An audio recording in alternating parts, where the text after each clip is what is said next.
berlindunglah katakanlah aku berlindung kepada Tuhannya manusia.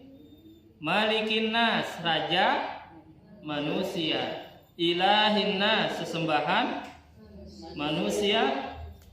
Min syarril waswasil khannas, dari kejahatan bisikan setan yang tersembunyi. Jadi setan itu ketika menggoda manusia ya tersembunyi. Jadi nggak ada orang tuh narik-narik gitu, ditarik-tarik setan, itu nggak ada. Hanya dia yuwaswisu alladzi yuwaswisu fi sudurin nas, yang membisikkan kejahatan ke dalam dada manusia. Kenapa ke dadanya, Bu? Ke dada manusia? Karena di dalam dada itu ada hati. Hati ini adalah pusat kendali manusia, Bu. Jadi kalau kayak motor itu mesinnya hati itu. Jadi kenapa dia ke dalam dadanya, ke dada manusia? Karena di dalam dada itu ada hati. Hati itu kalau baik maka kan baik seluruh anggota tubuhnya. Matanya baik, telinganya baik, mulutnya baik, tangan dan kakinya akan baik kalau hatinya baik.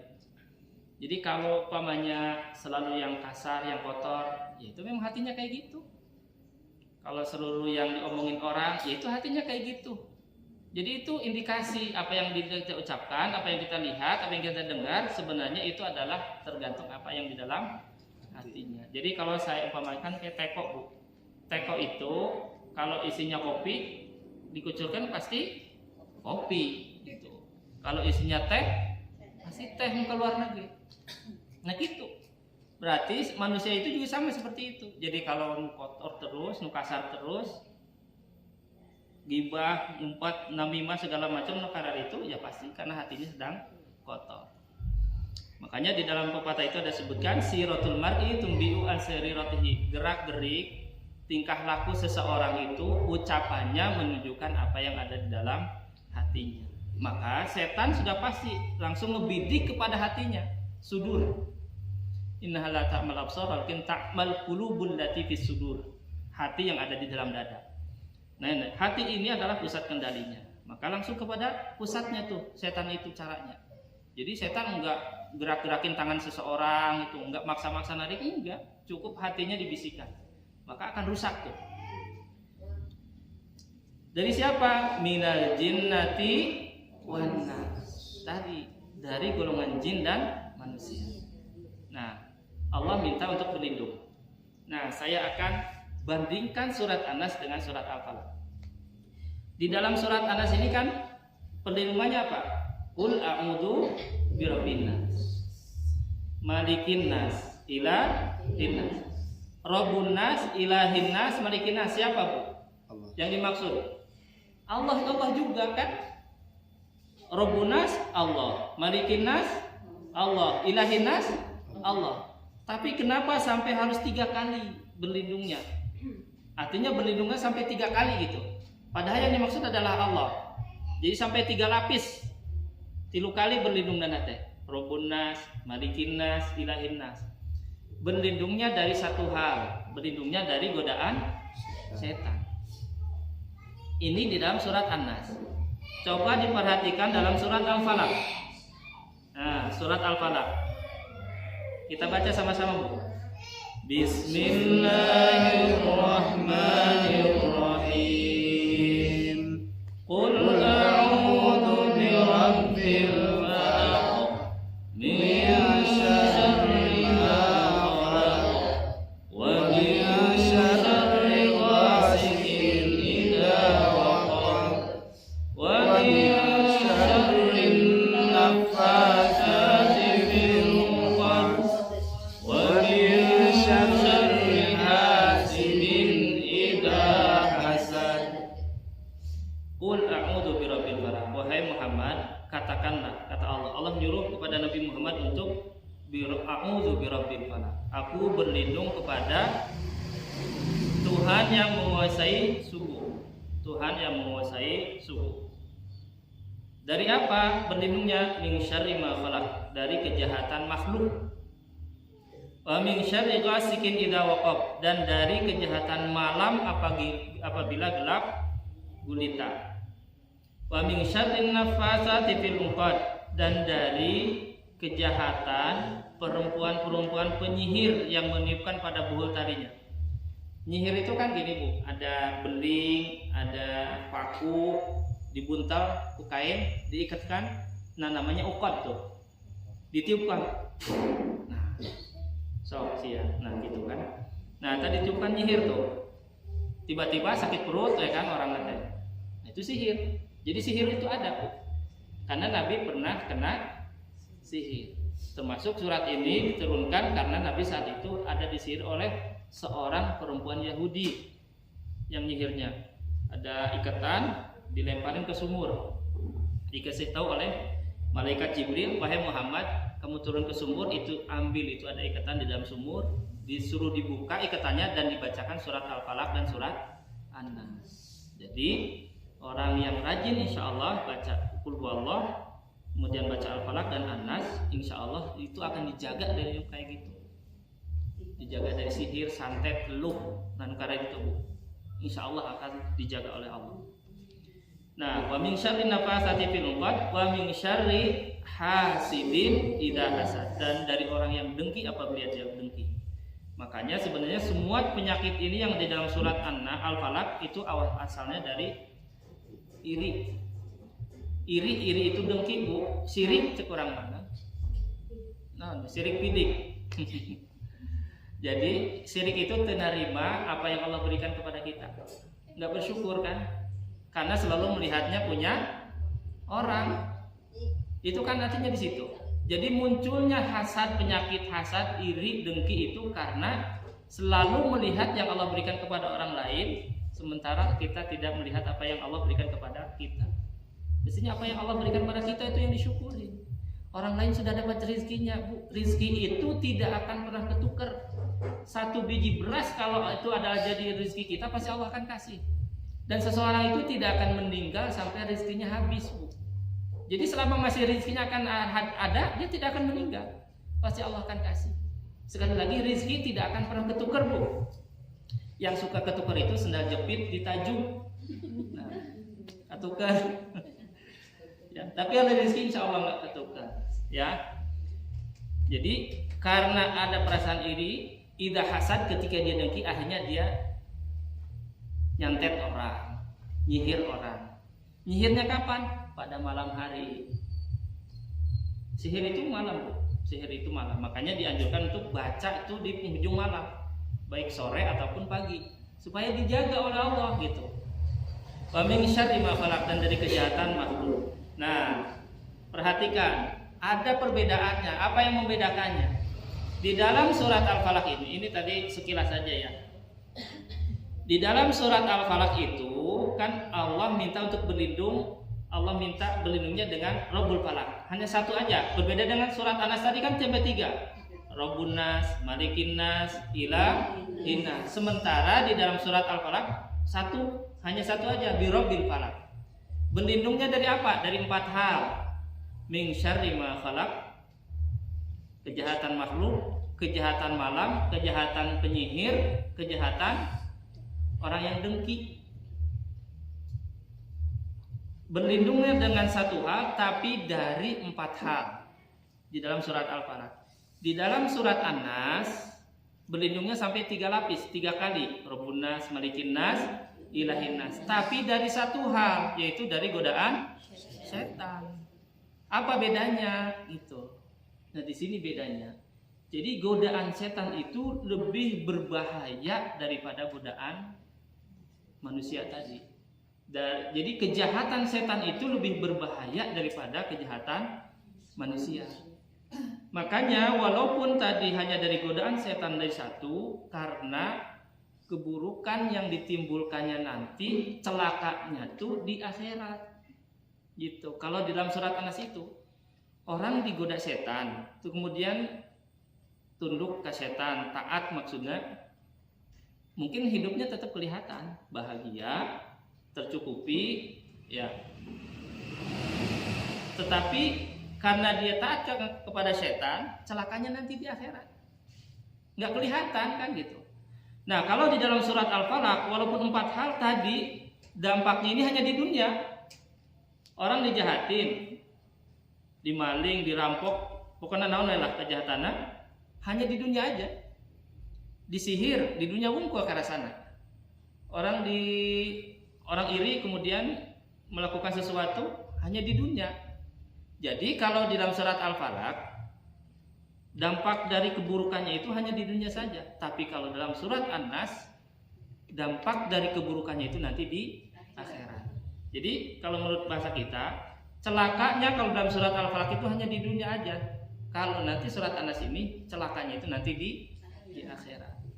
Makanya Allah meminta perlindungannya sampai dengan 3 kali itu. Karena lebih jahat apa yang ditimbulkan oleh setan itu. Celakanya nanti selama-lamanya nanti akan menjadi temannya nanti di neraka. Nauzubillahi min dzalik. Jadi dulu pernah dibahas ya tentang kehidupan itu, kematian dan kehidupannya. Jadi kan kita nanti setelah hidup ini ada kehidupan yang berikutnya. Dan itu kehidupan yang tidak ada ujungnya terus itu. Jadi kalau ya dia bahagia terus ke surga, kalau dia di neraka terus. Ada juga nanti yang dimasukin ke surga. Yang di neraka ada memungkinkan kalau masih punya iman dia akan diangkat oleh Allah ke surga. Tapi kalau yang sudah di surga nggak mungkin dia masuk lagi neraka. Gitu. Nah itu endingnya. Maka apa yang ditimbulkan oleh setan itu lebih besar dampaknya karena nanti untuk selama-lamanya. Jadi cek bahasa orang mah cilaka salalawasna. Makanya di dalam Al-Qur'an khalidina fiha abada, kekal di dalam neraka. Itu kekal ya selama-lamanya, Bu. Jadi kalau ada zaman mau disetrika terus. Jadi kalau ada zaman mau di lidahnya dipotong terus. Aya zaman mau kepalanya digendir ke malaikat sampai pecah, balik deui, gendir deui, pecah deui, tapi terus. Nggak ada matinya gitu. Lamun dibakar terus. Tadi mau disetrika kan orang yang Allah berikan karunia banyak melimpah tapi nggak mengeluarkan zakatnya. Itu zakatnya itu yang harus dikeluarkan itu akan jadi setrika dan neraka, Bu. Setrikain punggungnya. Fatukwa bihajibahum menuduh mukanya disetrika, punggungnya disetrika. Kata Allah, inilah yang kamu dulu kumpulkan, kamu timbun tapi nggak mau dikeluarkan zakatnya. Zakatnya itu orang Islam, Bu. Kalau dikeluarin zakatnya semuanya orang Islam nih. Orang Islam yang ngeluarin zakat, nggak ada orang miskin di Indonesia. Kalau zakatnya aja dikeluarin, nggak ada orang miskin di Indonesia, Bu. Gitu. Jadi orang kaya banyak orang Islam yang kaya tapi nggak mengeluarin zakatnya. Ada orang yang dari zakat 300 miliar, Bu. Zakatnya doang gitu ya. Hartanya seberapa itu? Saya punya teman di Sukabumi, beliau cerita setiap hari itu dia sedekah, Bu. Sedekah setiap subuh 30 juta. 30 juta, Bu. Berarti hartanya kan banyak itu. Ya. Hartanya banyak berarti kan berapa miliar gitu ya. Dia cerita tiap subuh sedekahnya itu 30 juta. Boro-boro orang banyak. Gitu kan. Gitu. Artinya kan banyak orang kaya itu gitu. Orang muslim yang kaya itu banyak, tapi tidak dikeluarkan. Itu kan hanya segelintir orang yang bisa gitu. Nah itu makanya kenapa pentingnya, makanya Allah wanti-wantikan dalam surat Yasin. Hati-hati, setan itu nggak kelihatan tapi kerjanya kelihatan. Nah makanya salah satu adalah cara kita untuk supaya tidak kena adalah meminta perlindungan. Ya, a'udzubillahi minasyaitonirrajim. Termasuk diri kita, hati kita, jangan sampai umpamanya kita banyak ngaji, banyak ibadah, sering ke pengajian, tapi kita tidak bisa menjaga hati kita, setan. Karena setan itu caranya dua. Satu, menghalangi orang untuk melakukan kebaikan. Umpamanya eka pengajian, kela ngarit wae cenah. Nah, setan, Bu. Atau rek sedekah dikorek-korek, aya gambar peci, aya gambar sorban, aya gambar golok. Mana, Bu? Golok 1000. Geus golok milih nanti nu lecek deh. Masya Allah gitu. Ya. Padahal makan harusnya yang terbaik. Kalaupun belum bisa yang terbaik, yang tengah-tengah gitu.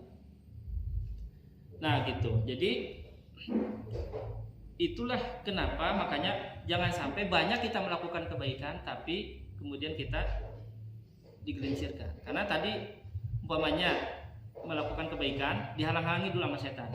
Nah, kalau setan nggak berhasil di situ, biarin tuh pengajian, biarin orang mau sholat, biarin terus. Artinya tetap dia sholat, tetap dia ngaji, tetap pengajian. Tapi setan berhenti nggak? Enggak. Nanti dia akan main di hatinya. Saya paling bener ya gitu. Pang solehna, pang benerna, pang rajinna. Akhirnya lihat orang itu, saya tamat tarak pengajian kayak gitu. Hati-hati. Jadi ketika melihat orang yang memang belum Allah kasih hidayah, ya juga jangan juga merasa kita paling bahasanya paling suci, paling benar, paling ahli surga gitu. Tadi kerjaan setan. Jadi sebenarnya biarkan dia melakukan kebaikannya, tapi pahalanya habis. Itu setan tuh. Jadi hati-hati. Itu juga mainnya akan main halus. Makanya ada tuh iklan saatnya main halus gitu. Tuh nanti rokok nanti. Kan saatnya main halus, rokok promil nanti. Nah, itu setan. Jadi tidak ada cara kecuali mohon perlindungan. Jadi saya kasih logika gini Bu ya. Umpamanya kita ini bukan menyamakan Allah dengan manusia, tapi supaya kita gampang. Jadi kalau umpamanya kita mau bertamu ke seseorang, orang itu punya anjing, menggogok terus kan, terus kumaha carana? Dilawan anjingna, digebuk. Carana kumaha? Jadi tinggal pencet bel, anjingnya dibawa tuh ke nubogana, kan kayak gitu kan? Jadi gitu. Kalau bogana kan nurut anjing teh kan? Nah, jadi pasti nurut gitu. Jadi kita nggak usah capek-capek ngelawan, bawa pentungan, bawa kayu gitu, nggak usah. Tinggal pencet bel, nanti keluar yang punyanya, bawa kandangin sama dia. Kita adalah makhluk Allah, setan makhluk Allah, iblis makhluk Allah, jin makhluk Allah. Tinggal minta perlindungan sama Allah. Nanti Allah yang jaga, singkir tuh, jangan ganggu hamba saya. Kan gampang. Jadi makanya umpamanya kita ada orang gini, cenah ieu mah tempatnya angker, serem, terus naon? Biasana punten mbah bade ngalangkung. Salah Bu. Kudu nama baca auzubillahi minasyaiton, minta perlindungan sama Allah, udah semuanya mingkir tuh. Kan gampang kayak gitu. Nah, gitu. Jadi cek umpana teh dijawab sama mbahnya, "Bu aja lagi susah gitu. Hidup aja di kebun awi gitu." Nah, gitu. Jadi satu, memohon perlindungan dari setan. Nah, yang berikutnya sebenarnya ada strateginya. Setan caranya menyesatkan kita itu ada di dalam surat Al-A'raf, nanti dilanjutkan Ustaz Jajang nantilah. Surat Al-A'raf ayat 17. Nanti itu setan caranya untuk menggoda kita. Nah, waktunya kan udah jam 12 ini ya. Sudah habis ya. Jadi enggak, ini mudah-mudahan sebagai prolog atau pembuka.